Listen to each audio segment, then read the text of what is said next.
우리 전사님 센스가 아주 보통이 아니십니다.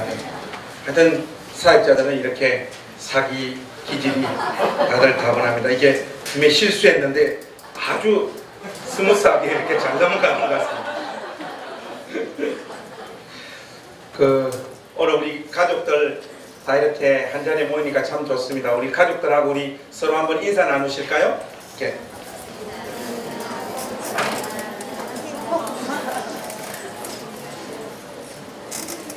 늦게 오신 분들도 계시고 모두 다 예수님 이름으로 여러분들을 환영합니다.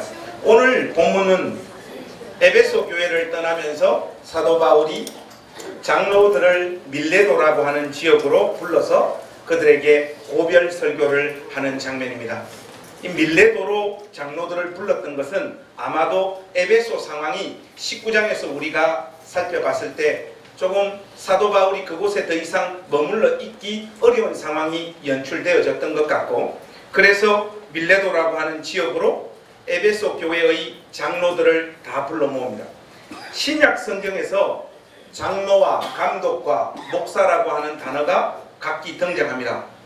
이 부분에 대한 해석들이 각 교단마다 조금 다른데, 특별히 우리 침례교회에서 가지는 입장은 이 신약 성경에 등장하고 있는 이 장로라고 하는 이 단어는 감독과 목사와 동의어로 봅니다.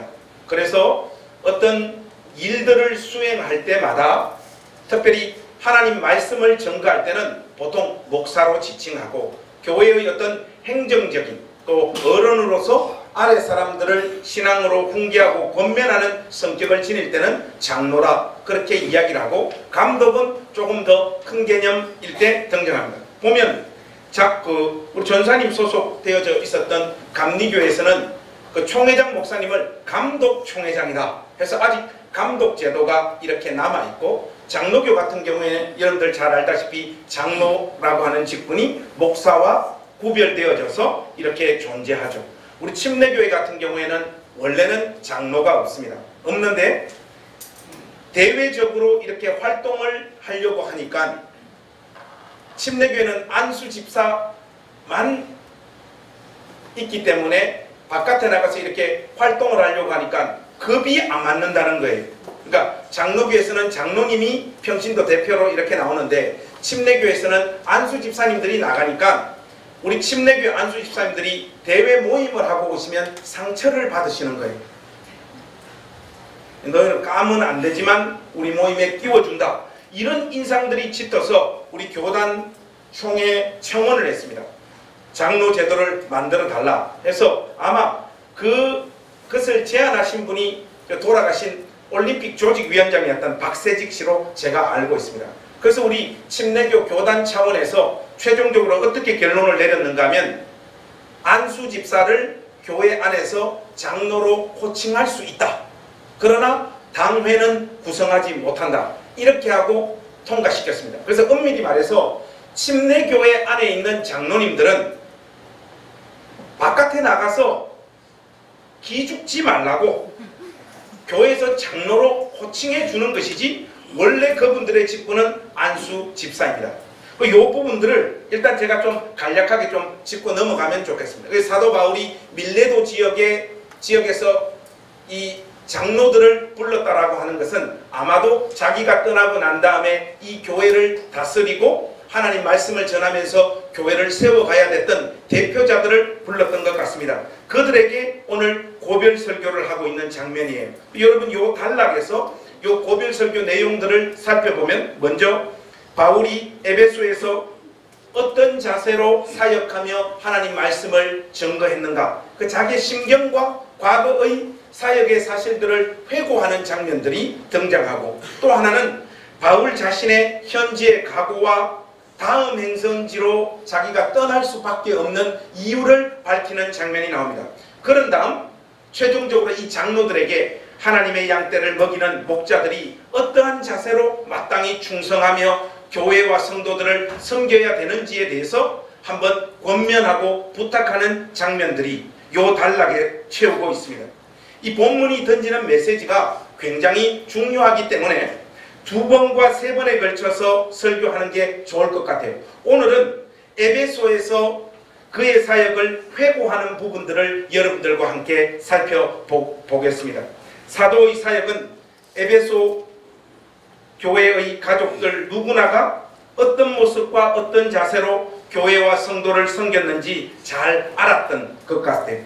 그것을 분명하게 보여주는 표현이 18절입니다. 여러분들 18절에 보면 이런 표현이 등장하죠. 여러분도 아는 바니 하는 표현이 등장합니다. 그는 한 사람의 사역자로서 신비주의나 권위주의적인 자세로 성도들을 대하고 상대하지 않았습니다. 복음뿐만 아니라 자신의 삶도 투명하게 공개하고 함께 나누며 살았던 삶이 에베소에서의 그의 사역의 한 면이었습니다. 사도는 에베소 교회에서 어떤 자세로 사역했는지 그의 사역의 성격과 특징에 대해서 몇 가지 표현들을 통해서 보다 구체적으로 우리에게 소개하고 있습니다. 여러분 특별히 19절에서 21절 말씀을 우리 한번 소리내서 읽었으면 좋겠습니다. 오늘 이 부분이 오늘 설교의 주된 내용이라고 할 수 있어요. 19절에서 21절 같이 한번 읽겠습니다. 시작. 곧 모든 겸손과 눈물이며 유대인의 관계로 말미암아 당한 시험을 참고 주를 섬긴 것과 유익한 것은 무엇이든지 공중 앞에서나 각 집에서나 끊임낌 없이 여러분에게 전하여 가르치고 유대인과 헬라인들에게 하나님께 대한 회개와 우리 주 예수 그리스도께 대한 믿음을 정언한 것이라. 먼저 여러분 여기 말씀을 보시면 사도는 자신의 사역의 특징을 우선 19절에 보니까 모든 겸손과 눈물이며 유대인의 관계로 말미암아 당한 시험을 참고 주를 섬긴 것과 이렇게 표현하고 있습니다. 저의 목회 여정이 얼마 되어지지는 않지만은 이 문구, 이 표현을 한번 보니까 이 표현 속에 담긴 내용들에 목회자라고 하면 누구나 공감할 수 있는 것 같아요. 여기 특별히 등장하는 이 겸손에 해당하는 이 단어는 헬라어로 타페이노 프로슈레입니다. 이 단어가 의미하는 정확한 의미는 겸비한 생각을 말해요. 이렇게 말씀드리면 겸비한 생각은 또 무엇입니까? 이렇게 말씀하는 분들이 계십니다. 이것은 높은 데 마음을 두지 않고 낮은 곳에 그의 마음을 두며 복음을 위해 자신의 권리와 영광을 자원하는 마음으로 기꺼이 포기하는 자세를 말하고 있는 것이에요. 이런 내용을 좀 더 부연하거나 뒷받침하는 성경 구절은 과연 어디 있을까? 제가 고민하면서 찾아보니까 이 구절이 바로 이 겸손, 이 겸비한 생각을 부연해주는 가장 정확한 말씀인 것 같아요. 여러분 빌립보서 2장으로 한번 넘어가 보십시오.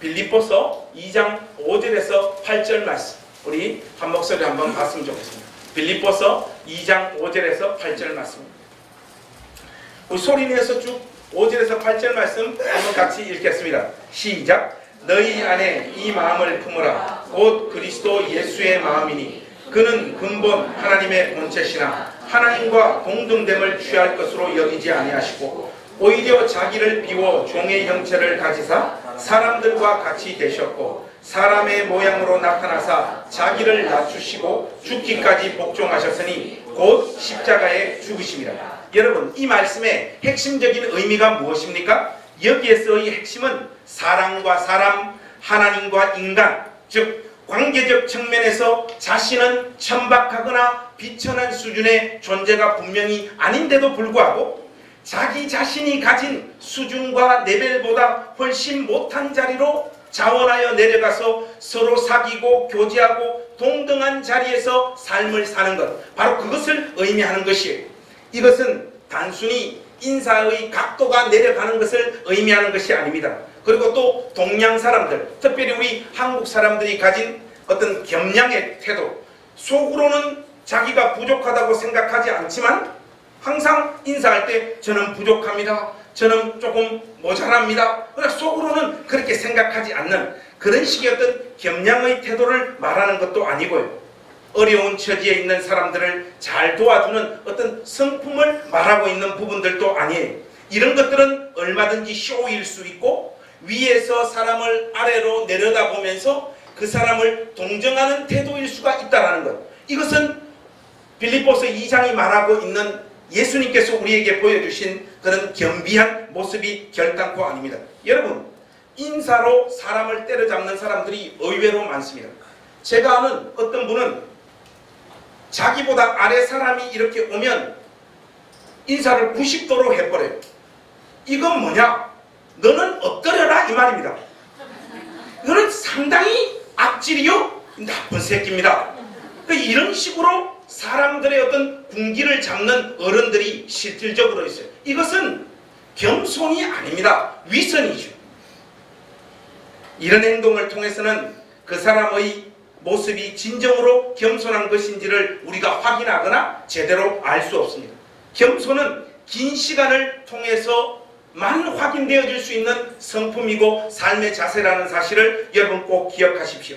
자신의 신분과 세상적인 지위를 전혀 생각하지 않고 지극히 평범한, 아니 훨씬 비천한 사람들과 함께 어울리며 그 어떤 권리나 자기가 누릴 수 있는 영광을 내세우지 않는 이 태도가 우리 행신교회 권속들의 심령 속에 온전히 새겨질 수 있기를 우리 주님의 이름으로 부탁합니다. 사도는 지금 자신의 사역이 그러했다고, 그것을 여러분들도 다 알고 있지 않느냐라고 그렇게 말하고 있습니다.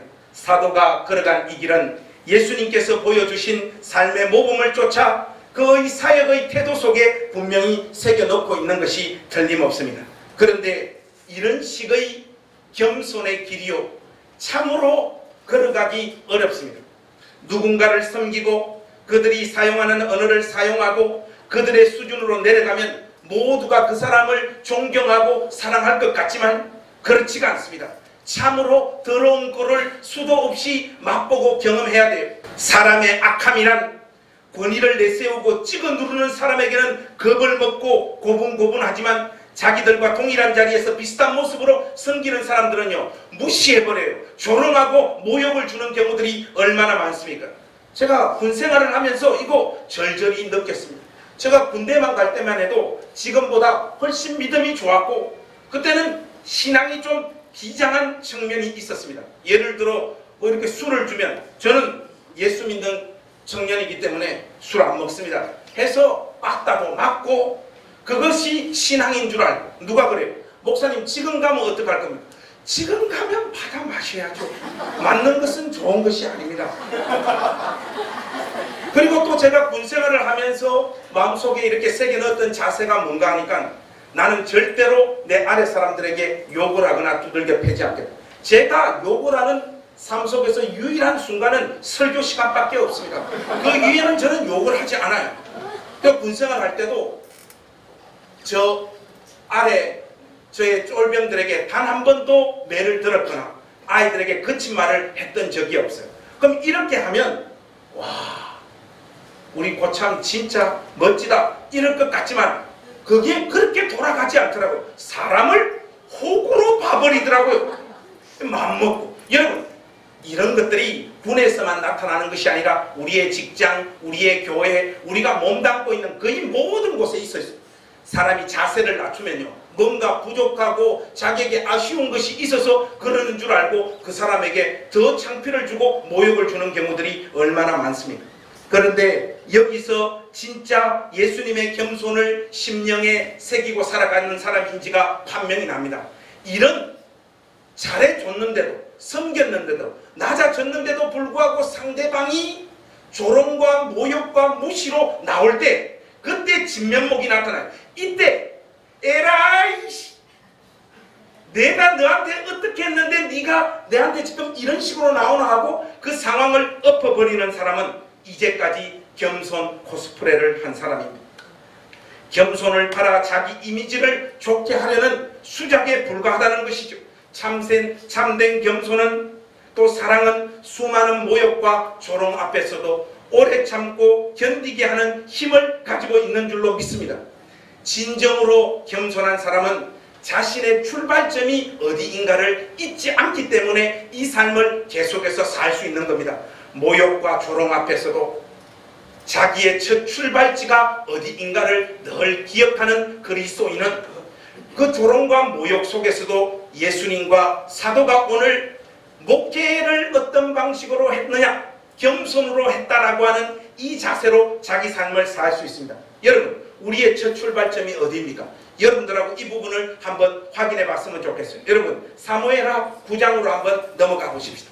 여기에 보시면 여러분들이 꽤나 잘 아는 이런 말씀이 등장합니다. 사무엘하 9장 7절에서 8절 말씀 우리 한 목소리로 한번 보시겠습니다. 같이 읽겠습니다. 사무엘하 9장 7절에서 8절 9장 7절에서 8절 말씀 우리 소리내서 한번 같이 읽어보실까요? 시작. 다윗이 그에게 이르되 무서워하지 말라. 내가 반드시 내 아버지 요나단으로 말미암아 내게 은총을 베풀리라. 내가 내 할아버지의 사울 모든 밭을 다 내게 도로 주겠고 또 너는 항상 내 상에서 떡을 먹을지니라 하니 그가 절하여 이르되 이 종이 무엇이기에 왕께서 죽은 개 같은 나를 돌아보시나이까 하니라. 여러분 이 장면은 다윗이 요나단과 맺은 그 언약 때문에 원래 정권이 바뀌면 고대 사회 때는 집전 정권의 가족들은 모두 다 몰살해가지고 죽여버리는 겁니다. 왕이 무비보셋을 찾을 때는 이 무비보셋은 요나단의 아들이었고 사울의 손자였지 않습니까? 당연히 그는 왕궁 다윗 앞으로 끌려갈 때 죽을 줄 알았어요. 죽을 줄 알고 끌려간 그 무비보셋을 향하여 다윗이 어떤 이야기를 합니까? 내 할아버지 사울에게 속하였던 모든 재산을 다시 너에게 되돌려주며 복권시키는 죽음의 선언이 다윗의 입을 통하여 선포되어질 줄 알았는데 그의 할아버지 사울의 모든 재산을 다시 되돌려주는 이 은총 앞에서 무비보셋이 쏟아놓고 있는 고백이 무엇입니까? 어찌하여 죽은 개 같은 나를 돌아보시나이까? 아무런 가치없는 반역자 집안이요. 유모의 등에 읍혀서 도망가다가 땅에 떨어져서 양쪽 다리를 다 절름발이가 되어버린 세상적으로나 처해진 형편으로 보나 희망도 소망도 하나도 없는 이 인생을 향하여 왕의 손자로 여겨주고 다윗과 같은 상에서 먹고 마시는 왕자의 신분으로 그를 이렇게 세워주는 이 장면 앞에서 무비보셋이 토해놓고 있는 고백이 죽은 개 같은 나를 어찌하여 돌아보시나이까. 여러분 이 고백은 하나님께서 저와 여러분들 향하여 베풀어 주신 그 놀라운 은혜 앞에서 우리가 토해놓아야 된 고백인 줄로 믿습니다. 우리의 첫 출발점이 바로 죽은 개와 같은 무가치한 존재들이었단 말이죠. 이런 우리를 부르사 하나님의 자녀라고 하는 영광된 반열 위에 세워주셨음을 우리가 잊지 않을 때 우리의 저의 목회의 길, 여러분들의 삶의 모든 과정 속에서 겸비한 자세, 이 겸손한 자세로 하나님 앞에서 우리가 살아갈 수 있을 줄로 믿습니다. 이런 기본적인 인식을 절대로 놓치거나 잊지 않는 사람만이 예수님이 걸어가신 사도 바울이 목회를 하면서 보여주었던 이 겸손의 길을 갈 수 있습니다. 그게 아니면요, 사역의 열매를 맺어가면서 본전 생각이 나기 시작하는 것입니다. 내가 이 교회를 위해 얼마나 고생했는 줄 아느냐? 내가 사람들을 위해 얼마나 많은 수고와 섬김을 쏟아부었는지 아느냐? 이렇게 흘러가게 되어져 있는 것입니다. 이런 인식이 짙어지기 시작하면요, 조금씩 목소리가 달라집니다. 목소리가. 목에 개기름이 끼기 시작을 해요. 그리고 사람들 위해 군림하거나 자기가 수고한 대가를 어떤 형태로든지 챙기게 되어집니다.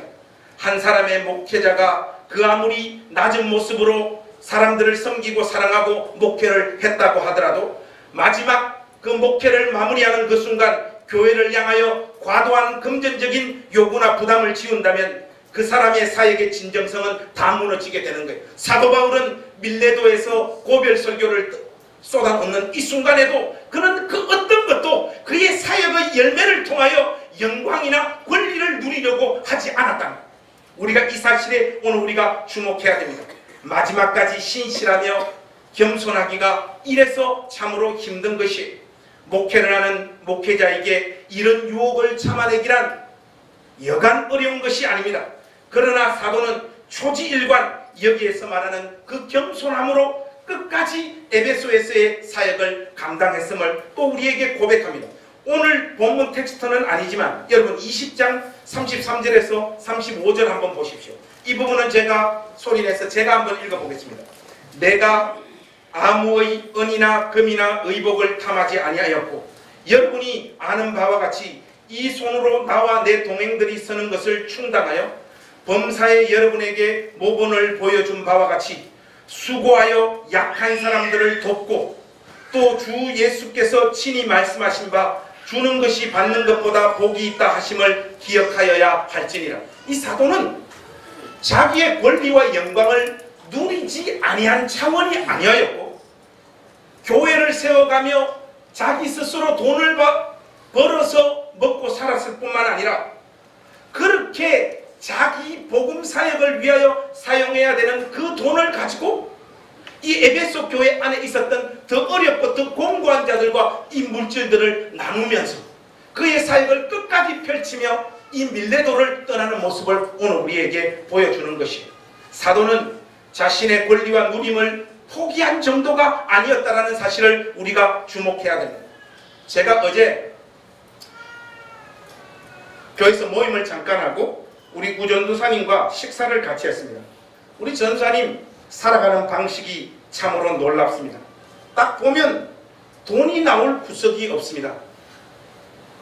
인물과 옷만 이렇게 괜찮게 입고 다니지 이분에게는 돈이 없어요. 최근에 제가 교회 재정부로부터 어떤 분이 특정한 사람을 이렇게 지목해서 헌금한 돈을 제가 재정부로 받았습니다. 우리 재정부장 집사님으로부터 목사님 이 돈은 여기 이름 적힌 이 가족들을 위해서 목사님께서 전해주시는 헌금인 것 같습니다 해서 제가 받았어요. 딱 보니까 저를 지목하지를 않은 것, 거기에 대해서 일단은 좀 섭섭했습니다. 그래서 이 돈을 그 이름 적힌 사람에게 그대로 전해드렸습니다. 그런데 과연 이 복된 헌금을 한 사람이 누구일까? 이 필체를 가만 보니까 어디서 많이 본 필체예요. 이런 헌금을 한 사람이 누구일까? 이거 알아맞추는 것은 저같이 기도의 분량을 채우고 이 분량이 많은 사람에게는 영적인 촉이라는 것이 생겨요. 그래서 어제 제가 쭈꾸미를 같이 먹으면서 우전도사 그때 그 헌금 네가 한 거 맞지? 이렇게 하니까 씩 웃으면서 전사님이 인정을 하시더라고요. 더 자세히 이야기를 들어보니까 자기는 믿음이 없어서 못하고 사모님이 이 일을 하자고 주도하셨더라고요. 그러면 그렇죠. 얼마나 귀한 겁니까? 겸손이란 발은 바로 이런 열매를 맺습니다. 자기는 비록 개털이지만 자기보다 혹시나 저 형제와 저 자매가 더 고통 가운데 있지 않을까.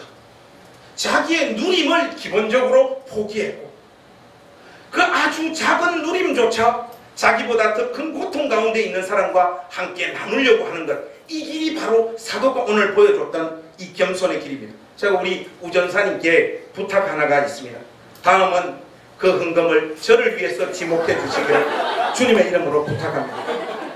자신의 수고를 근거로 해서 무언가를 확보하거나 얻거나 누리려고 하는 일체의 길을 포기하는 것, 그 길이 사도가 걸어갔던 이 겸손의 길이었고, 여러분의 생애 속에서도 하나님 나도 이런 열매 맺는 멋진 그리스도인 되기를 소망합니다. 그 간절함들이 이 복된 주일 여러분 심령 속에 샘솟아 올라오기를 우리 주님의 이름으로 축복합니다.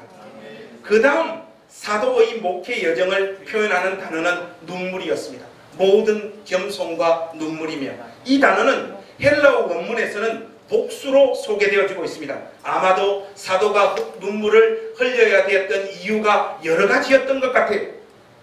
문맥과 여러 가지 정황을 살펴보면 여기서 말하는 이 눈물은 자기의 죄 때문에 흘리는 눈물은 아니었던 것 같습니다. 그것보다는 성도들을 위하여 기도하며 흘렸던 눈물이며, 자신을 비방하고 음해하는 자들로부터 겪게 되는 그 조롱과 모욕과 고난 앞에서 흘렸던 눈물이었던 것 같아요. 그 모든 어려움을 넉넉하게 짊어지고 가야 되는데 온전하게 감당하지 못하는 자신의 연약함 때문에 하나님 앞에서 흘렸던 눈물이었던 것 같아요. 이런 해석이 더 설득력을 지니는 이유는 그 이어지는 구절 한번 보십시오. 거기에 보면 유대인의 관계로 말미암아 당한 시험을 참고 주를 섬긴 것과 이 문과도 잘 맞아 떨어지고 있지 않습니까? 이것은 동시에 여러분 우리에게 무엇을 보여줍니까? 사도가 증거한 그 복음이 그 사회와 그 동네의 주류적 세력의 눈치를 보면서 타협하면서 복음을 증거하지 않았다는 것을 우리에게 단적으로 보여주는 증거입니다. 그래서 여러분 21절 말씀 한번 보십시오. 거기 보면 사도가 이렇게 말하고 있죠. 유대인과 헬라인들에게 하나님께 대한 회개와 우리 주 예수 그리스도께 대한 믿음을 증언한 것이야. 이렇게 말합니다. 복음의 내용 속에 강력한 회개의 요청과 구원은 오직 우리 주 예수 그리스도 안에만 있다라고 하는 이런 식의 외침이 약화되고 있는 것은 그 이유가 딱 하나밖에 없습니다. 수많은 저항과 공격 앞에 노출되기 때문에 그래요. 가공되지 않는 복음을 전하는 것의 대가는 고통스러운 눈물을 흘리는 것입니다. 복음 안에 담긴 원칙을 지키고 한 길을 걸어간다고 하는 것은 쉬운 일이 결단코 아닙니다. 엄청난 박해와 모욕을 참고 견디며 걸어가야 되는 길이죠. 유대인들이 사도를 공격한 가장 전형적인 방법이 무엇인가? 여러분들 우리가 사도행전을 쭉 살펴보면 그 방법은 사도가 쏟아놓았던 말을 기술적으로 비틀어서 사람을 때려잡는 방법이었습니다.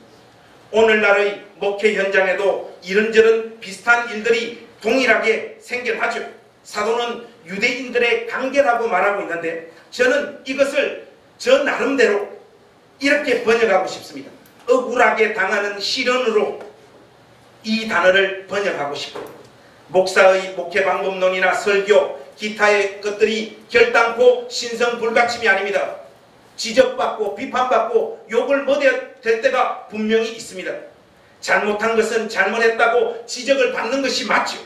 그런데 가장 큰 목회자로 겪어야 되는 괴로움이 사도 바울이 유대인들로부터 받았던 이런 식의 공격이에요.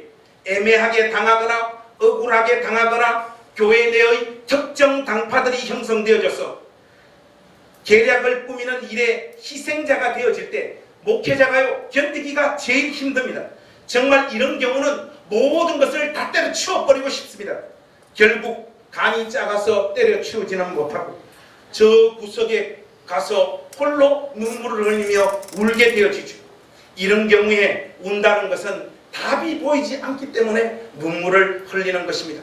목사로서 마땅히 감당하고 짊어져야 하는 삶과 사역의 이 당위 앞에서 자기의 실력과 인격이 더 이상 이런저런 억울함을 견뎌내지 못할 때 그때 눈물이 쏟아지는 거예요.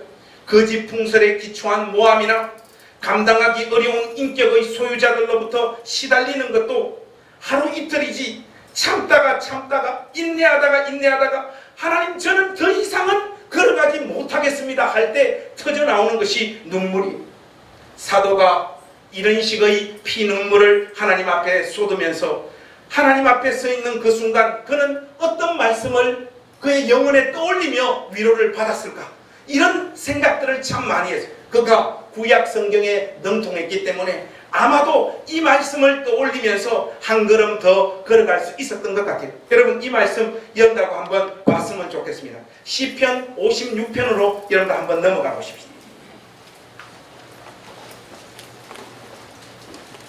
시편 56편 5절에서부터 11절 우리 이 말씀은 한번 교도하실까요? 제가 5절 말씀 먼저 읽겠습니다. 시편 56편 5절 그들이 종일 내 말을 곡해하며 나를 치는 그들의 모든 생각은 사악이라.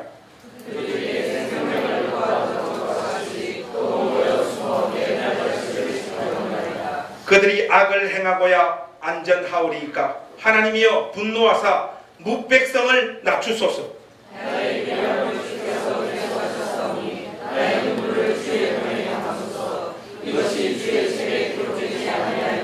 내가 아뢰는 날에 내 원수들이 물러가리니 이것으로 하나님이 내 편이심을 내가 아나이다.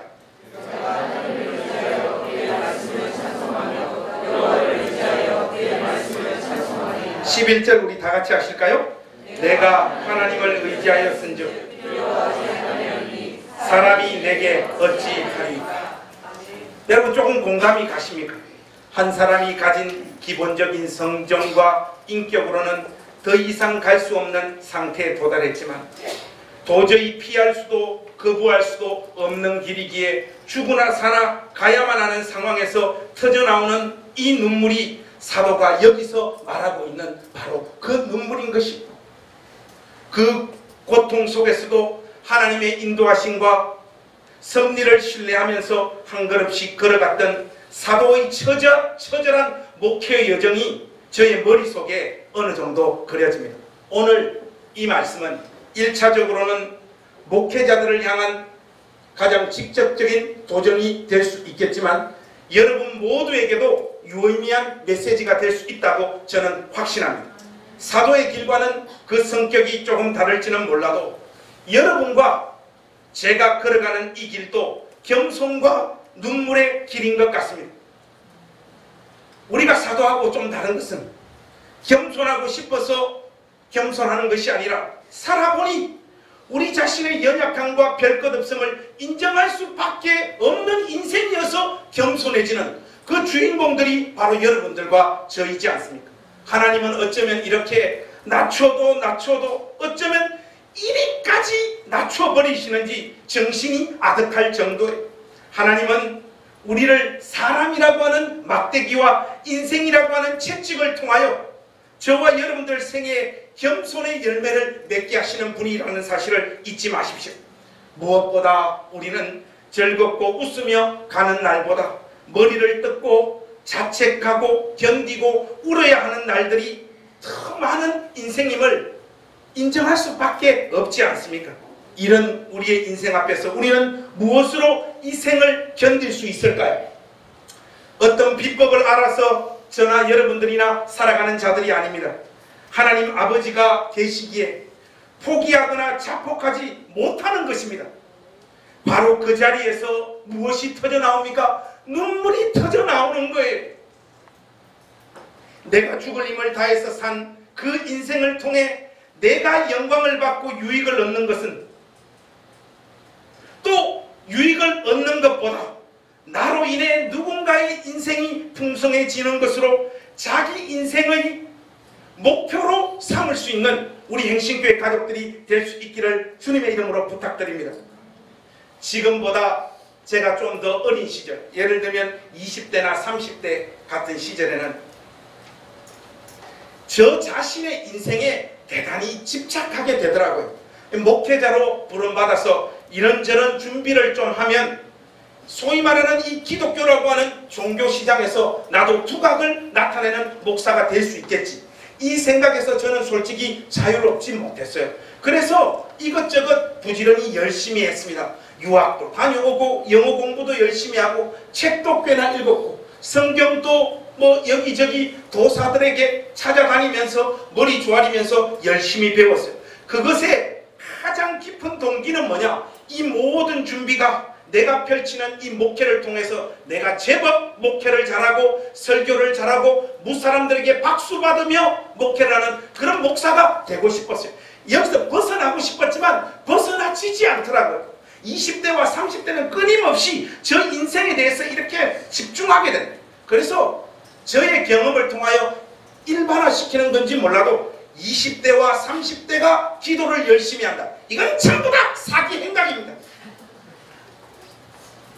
기도는 40살부터 제대로 합니다. 그런데 여러분, 제가 한 40살 정도 되어지니까 이제 40대 중반을 이렇게 넘어가니까 저 마음에 철이 드는지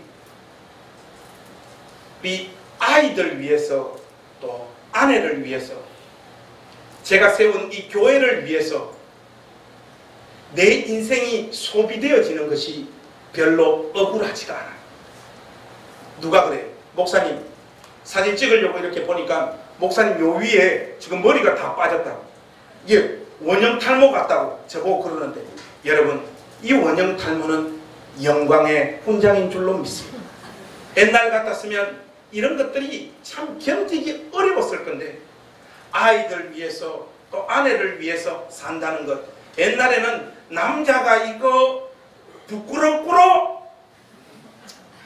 애들하고 마누라 위해 살다 가는 게 이게 스케일이 이게 너무 작지 않느냐. 근데 여러분, 그거보다 더 위대한 삶이 없다는 걸 점점 실감하고 깨닫고 있습니다.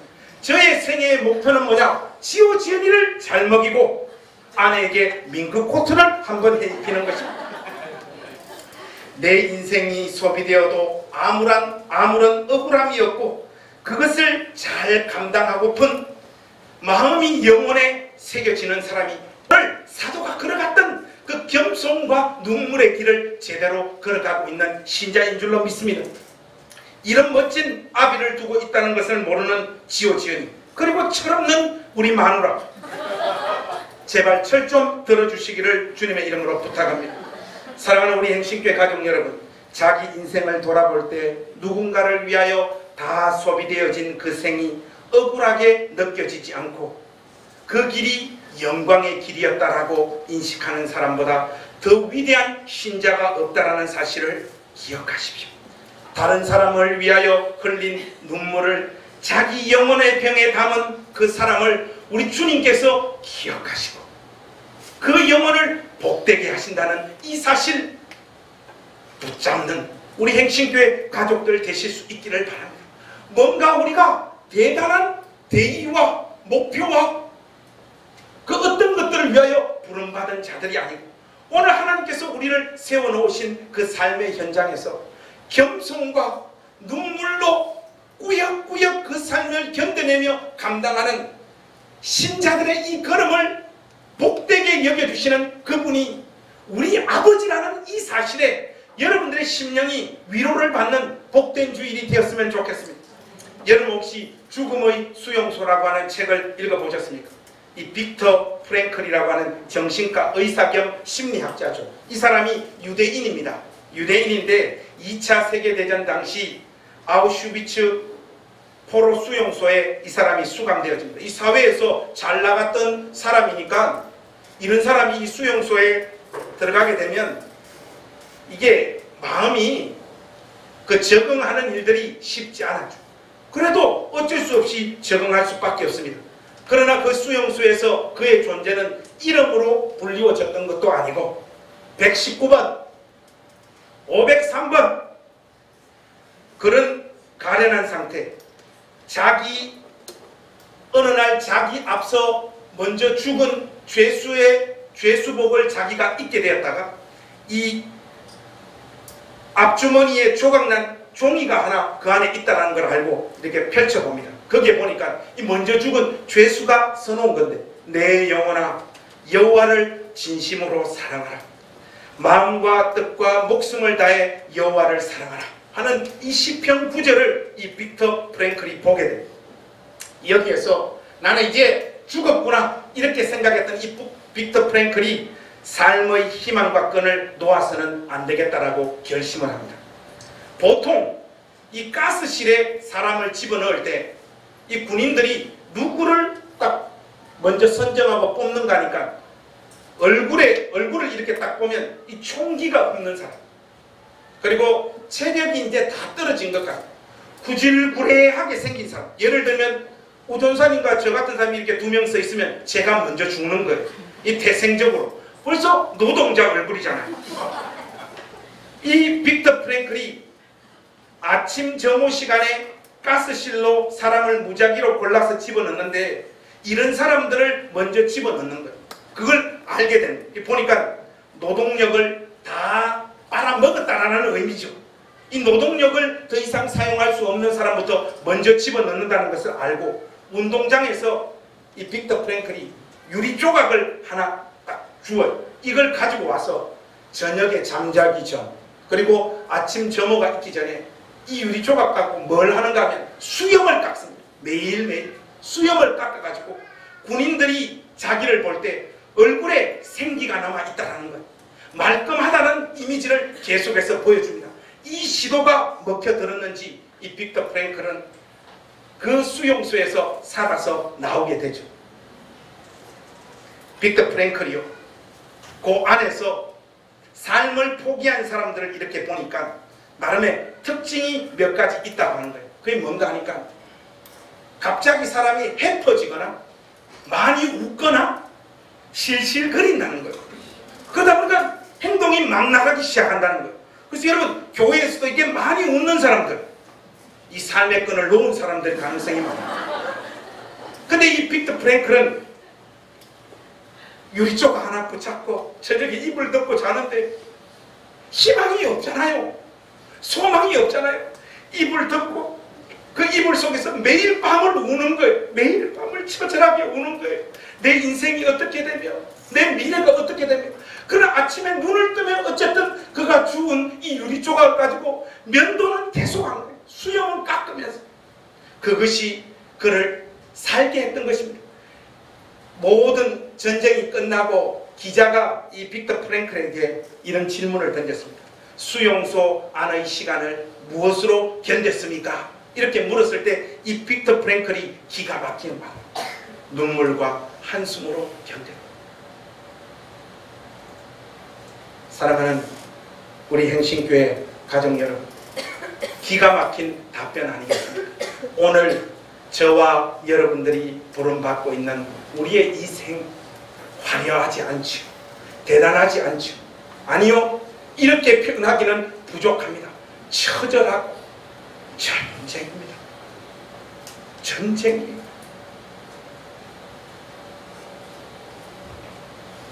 얼마 전에 청년들하고 이렇게 교제를 하는데 선재인가? 저보고 이런 질문을, 목사님 결혼하신 지 18년 되셨다고 하는데 사모님을 아직도 사랑하십니까?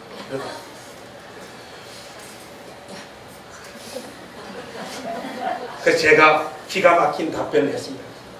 사랑하지. 전쟁과 같은 사랑. 임재범이 가르쳐줬잖아. 오늘 우리의 삶이 전쟁이며 오늘 하루 한 걸음 내디뎌야 되는데 내디딜 힘이 없어요. 사방을 둘러봐도 이런저런 소망이 없습니다. 목사님들은 하나님 바라보면 하나님께서 책임져 주신다는데 하나님이 잘 책임을 안 져주십니다. 그래서 우리 눈에서 눈물이 터져 나오는 거예요.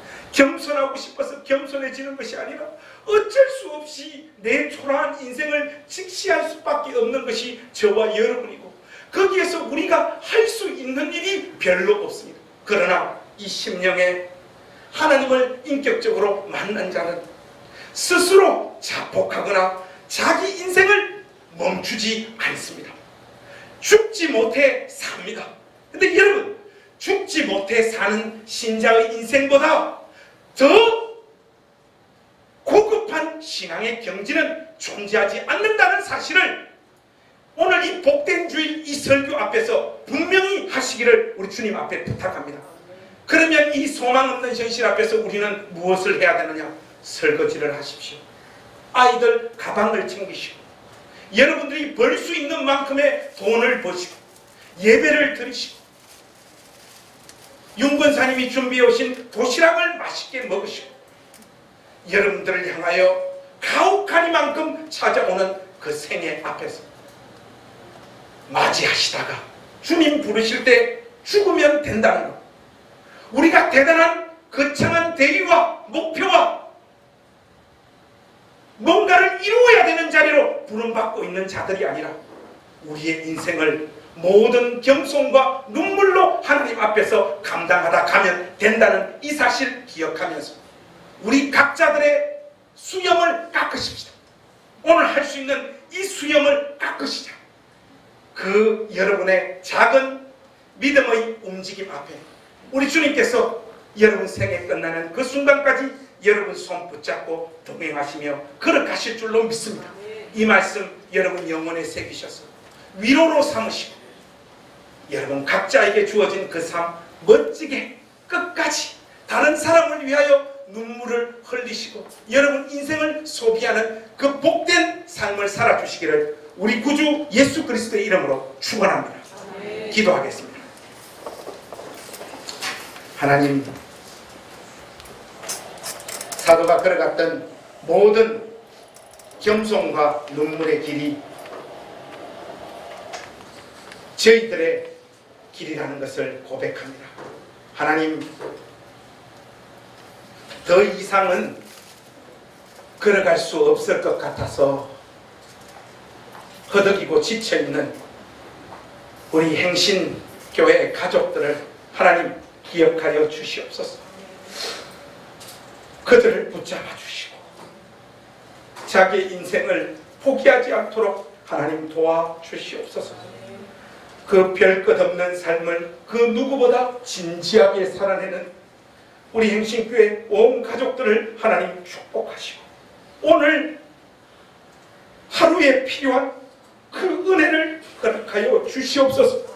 저들의 눈물을 주의 병에 담아주시고 우리가 얼마나 연약하고 부족하고 보잘것 없는 인생인 것을 하나님 계수하셔서 우리를 붙잡아 주시옵소서. 우리의 손을 놓지 말아 주시고 우리와 동행하여 주시옵소서. 예수님의 이름으로 기도하옵나이다. 아멘.